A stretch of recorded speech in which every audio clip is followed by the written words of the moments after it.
All right, YouTube. Today we're going to do a video on Solarbots. This is a new NFT play-to-earn game that will be coming out here in the December month. I'm looking forward to it. It's going to be my Christmas present to myself, buying a bunch of Solarbots NFTs. And with that, let's dive right into the information. The background of the game is there are three factions in great turmoil, thrust into war over resources, grudges, and ideology. The overzealous Locrian Empire, a wealthy theocracy obsessed with body modification, faith, and purity. The Ilska Guard, a hyper-industrial republic in the northernmost permafrost run by gleeful, brutish engineers who always honor their word. I think I'm going to like that one the most. And Arborea, a massive tree that stretches into the heavens, inhabited by what at first sight appears to be peace-loving, down-to-earth society of naturalists. I'm also interested in that one. I think this is going to provide a place for everybody in here. I like the three different factions and the difference here. If you kind of zoom in and look at the artwork here on the website, these characters have some pretty insane artwork that I'm liking. I'm assuming this is the Locrian Empire here. This gentleman here. This is the plant Arborean. And this might be the Ilska Guard right here. Whoever fights the monster should see to it that the process he does not become a monster, and if you gaze long enough into the abyss will gaze back into itself. Let's read about the different factions. The Locrian Empire. Live the Word is the philosophy that unifies the Locrian Empire. Eternally in prayer, Locrians believe in the power of writing and purity above all, and condemn anyone to the dungeons who does not. Their world centers around the harboring Citadel, a capital city that has been elevated to new heights since an exiled priest discovered the growing lunar ruby. To a true believer, there's nothing more distinguishing than dirt and impurity, and nothing more beautiful than the Locrian glyphs tattooed painfully upon one's own body. They are pious and steadily reach for the heavens. After all, there could be no life without faith. Whoa, read more. Soon realized that the lunar ruby would grow like weeds during every full moon. This reignited his faith in the Empire, and he dared to go back for the harboring Citadel. The uncontrolled growth of the gemstone led to an extremely wealthy, aesthetics obsessed society and to the destruction of unsurpassed of competing faiths. If you hear the phrase live the word, you're in talks with the Locrian, pivious folk. The slow downfall of the Locrian Empire was marked by decadence, embezzlement, and usury. Sounds like the United States. Certain destruction seemed to be inevitable until the unlikely ascent of Princess Yani Sar, one who rose from the orphaned and imprisoned peasant girl to leader of the faith. Princess Yani restored the faith and purified the moneylenders, using them to fertilize the mountain valley plains that house the lunar ruby. Is not generally known for the warfare. The Locrian matriarch, Princess Yani Sar, was orphaned and spent her late childhood in the most isolated of these camps. Outsiders were allowed to join the Locrian Empire if they passed the holy flesh-scribing tattoo ritual and learned the Locrian way of thought-form life. Although survival is rare, the sheer depth of her faith stunned the Empire's priests into submission when she used her bare hands to murder a high priest and become the leader of the faction. Oh god, that seems intense. The Ilska Guard. No Ilska Guardian has ever broken a promise in the coldest northernmost part of Eld, and built around the expansionist power of the steadfast Sapphire. Ilska Guard is a faction of manual laborers that discovered industrialization too early. Forever consigned to expanding into the tundra in search of resources, the giant and stocky engineer of Ilskagard continue to ceaselessly build north at any cost.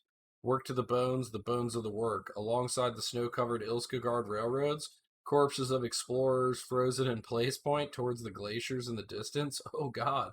And as their black iron locomotives carve through the permafrost, the only thing visible on the carriages is the eternal turn phrase of the high hammer. May our leader be our bridge. Whoa. Long before those could tell the tale had died, a feudal lord in the far north discovered the steadfast sapphire in the permafrost, ushering a premature industrial revolution. During the initial discovery and utilization, the power of the steadfast sapphire made the determined farmers and hardworking miners all but obsolete, leading to massive revolts that culminated in the public execution of their feudal lord. Whoa. I like this lore. They've definitely really thought out the lore of this game. to get you interested in each individual faction. As the farmer and miners took control of the gem, neighboring nations became assimilated through the increase of living standards and technology. While the Ilska Guardians never lost their sense of honor and fidelity to the world, for better or worse, they retained their simple way of life.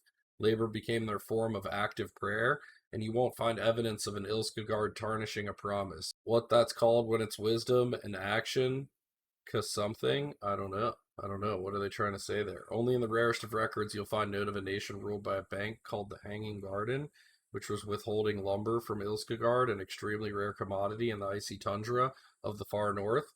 After a lengthy dispute, Ivar and the Mad Giant, the first High Hammer of Ilskagard, decided for it to be taken by force. The entire bank, smaller nation, was completely bombarded and leveled with the ground. A river was redirected over its ruins, and the real name became forbidden speech forever. Ruin. Whoa. High Hammer Laurel Gunthar, Hailson, impressive the entire Ilska Guardian workforce with the life of more than adequate duty, and the famous fulfillment of a promise. The finishing of his perished friends, Sky High Monument.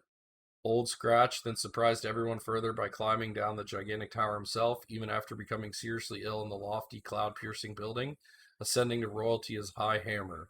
His reputation later became somewhat harsher, but the High Hammer is always just. The Arborea returned to nature. A massive trunk tower amongst the treetops, the peaceful capital of Arborea, built on centuries of bloodshed and tribal warfare.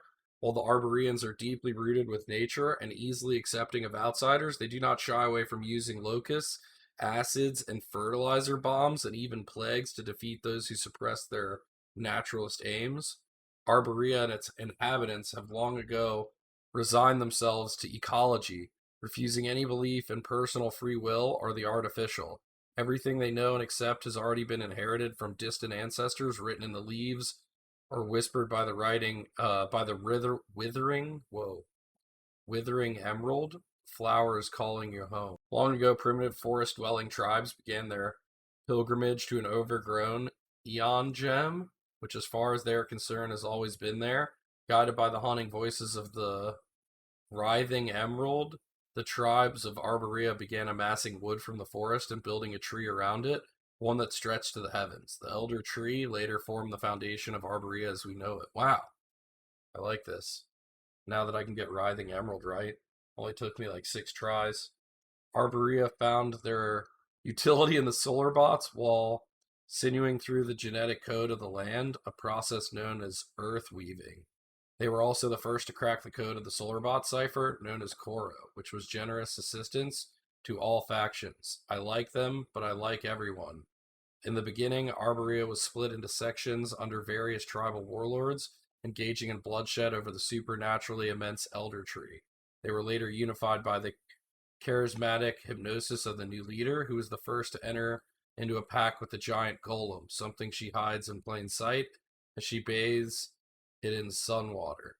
The residents think it mad and fear even asking. That's not to say she goes untrusted. A tyrant she is not, but from the lips of the Emerald is a source of information best not gleamed on. Very interesting. Anemone Valoria Hazarash, gem feeder, priestess of the Arborean Earthweaver, has hidden the writhing emerald from sight. Unverified claims say she has some sort of pact with the powerful being. Unverified claims from Anemone herself suggest the same. Said to have vanquished the seceded protest state and used that momentum for political means as she bolstered the economy and well-being of the Arborean lands. Group of Protestants, as she is, she's given contradictory information. A proper write-up would be an exercise in fantasy. Very interesting lore there.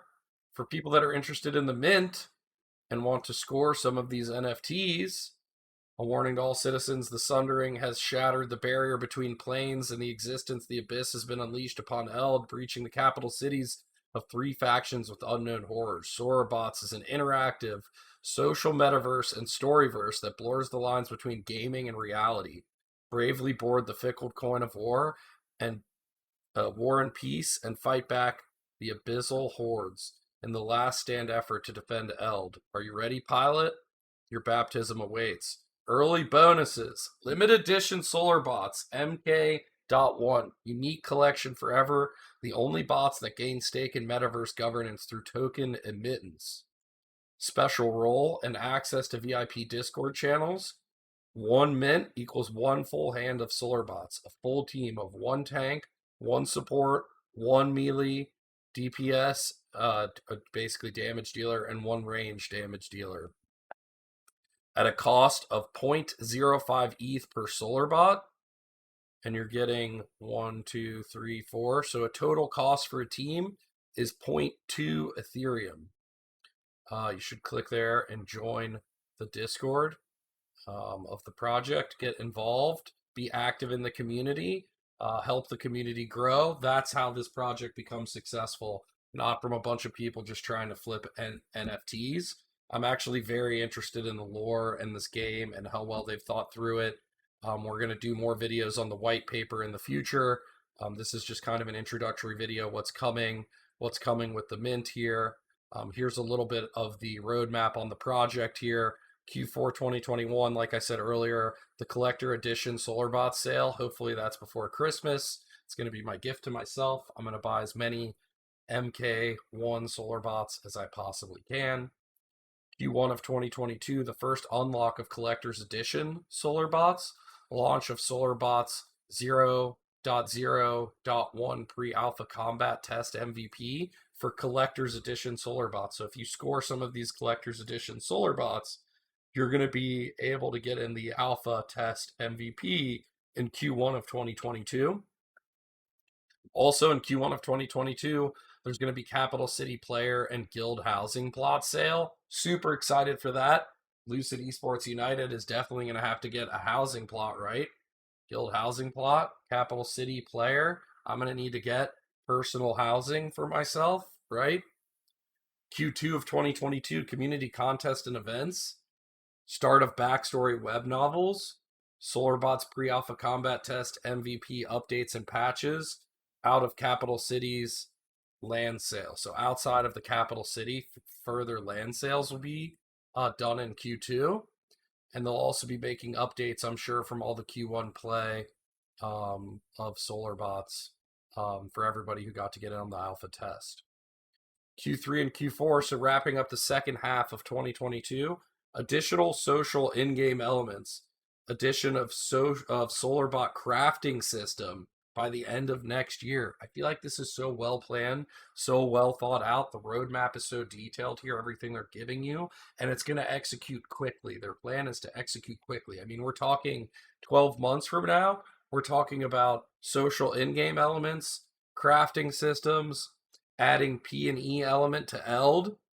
So that's the like crafting element, the start of the story based economic loops and token sinks. Production start for manga series based on back and side story event within the plane of Eld. That's pretty awesome.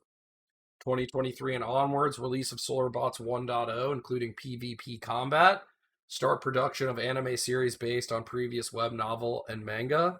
Release of asset creation API for community created player guild housing assets. Land play. Build structures on own land for gathering professions. Farm your land and create economic base or the resources yielded from it. Build arenas to house PvP and PvE battles. You're going to build like your own arenas. That's pretty sweet. Uncover PvE dungeons within your plots and rent them out to adventurers for an admission fee. What? Dude, that's going to be amazing. Crafting base land mini games, co-op dungeon and raid battles. Dude, I'm hyped to do this. 2 or 4 player co-op dungeon raids, rare loot drops such as crafting blueprints, receipts, extra challenging endgame content for the most dedicated theory crafters and hardcore gamers. Oh my god, this is why I say this is such a long play. This isn't for a flipper. I'm buying these because I'm so excited for 2023 and onward. The list of team and advisors here, if you look at the founders and the artist and the developers and the lore masters, here you're going to see a lot of that, the audio engineer, the marketing team. And when you look at the advisors, you've got Baranar here from AxiChat, you've got Coco Bear, AK, SBD, X912, you've got Owl over here as a contributor who's helped with the developer with majorly assisted in projects such as Yearn Finance, as well as being a founding member of Yield Guild Games and a council member of the Council of Kongs.